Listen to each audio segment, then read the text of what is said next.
You must be wondering what a cardiac surgeon is going to talk about spirituality and medicine.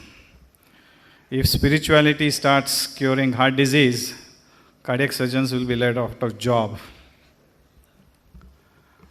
But my interest in this sort of work of spirituality and heart disease goes back to 5 years ago. I'm not the one who is going to teach you about mind, emotions, all those things. What I have understood about mind, emotions, and how it affects patients is what I'm going to tell you, my own personal experience with the patients. What I'm going to inform you is not a scientific or evidence-based. It is just a personal experience. 5 years ago, 2 Marwadis from Sangli, which is a place in Maharashtra, came to me for their bypass surgery. One of them was 72 years, another was 42 years. Both were Marwadis and both were in the same profession of doing business. They had a cloth business.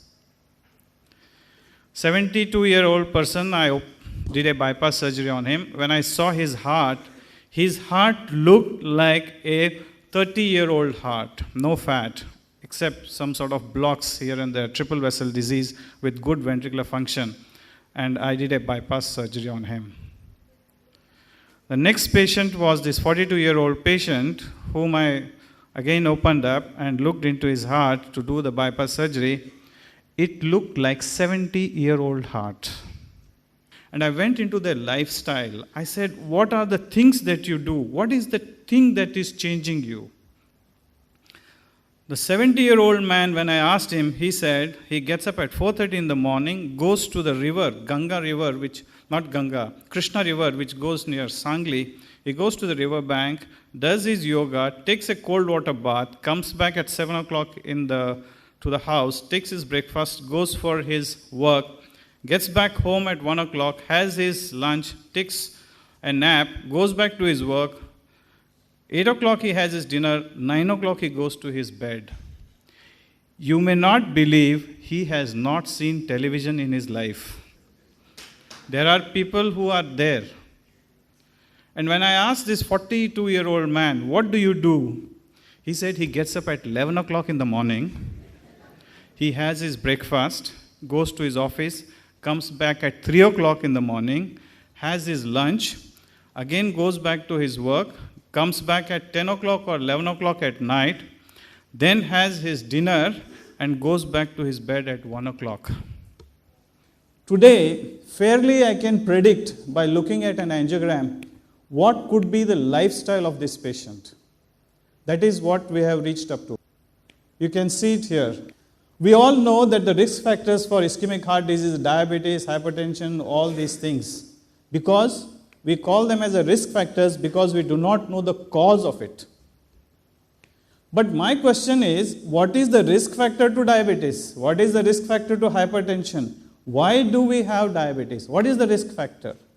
The typical heart disease patient is a keen, is an ambitious man whose engine is always at full speed ahead. What we call it as a type A personality. He's always in a hurry. He wants to do something in this world. Now this is what is called as a coronary prone behavior pattern. Hostility, urgency, pessimism, depression, isolation. Now when you look at these type A personalities and when we see these patients, about 60 to 70% of these patients are of this type. What is their hurry? The basic reason for all these patterns is an individual feels isolated. He feels he's alone in this world. He feels that others are out to get him. When you talk to these patients, they say, I have to do so much of work. Nobody is there to help me. There is nobody in the family to help me. There is nobody at the work to help me.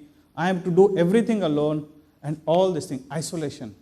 This isolation is from themselves, it is from their other colleagues, and it is from their family.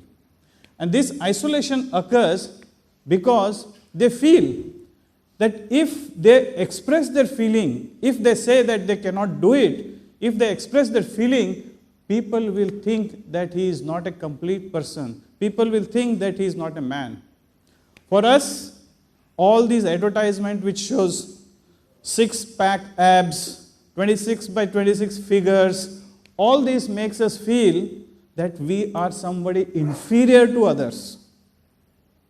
But we never think that we are all good people, we are all complete, we are all perfect people.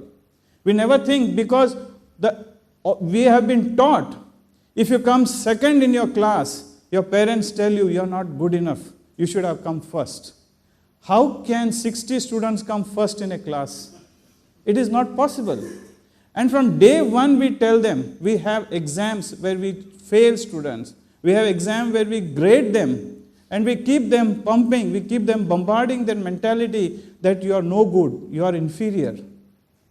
And then to make them up that they are not inferior, they have this sense of incompleteness, this sense of lack. And when they have this sense of lack, what they do? They want to become something special. They want to become something special. They want to do some feat. And by doing this, what they become? They want to achieve more and more. You know that Pepsi's ad, I think, Dil Mange More. You want more. This is to make you feel externally something comes to me, then I will become complete. And when it comes to you, you are still unhappy. So you want more. And this mange more becomes a habit. And this leads to emotional stress because you are unhappy. And what is this emotional stress?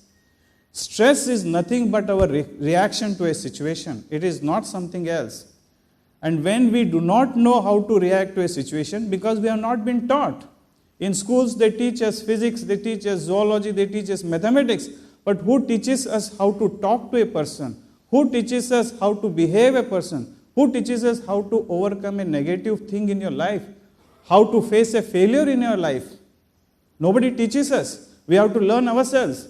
Sometimes by trial and error method we learn, and by this trial and method, most of the time our lifespan is over.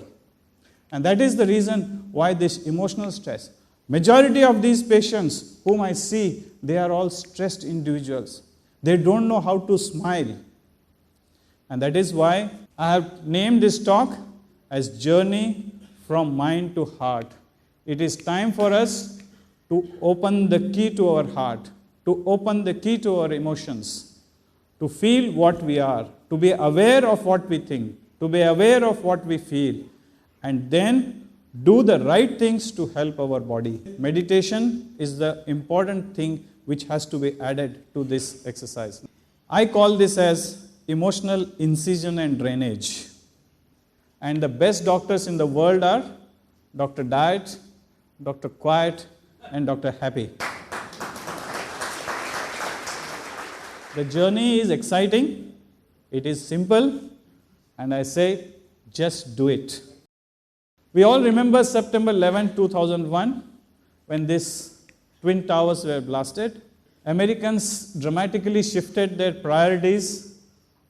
After 11, multiple polls showed that we wanted closer connections and more time with our friends and family.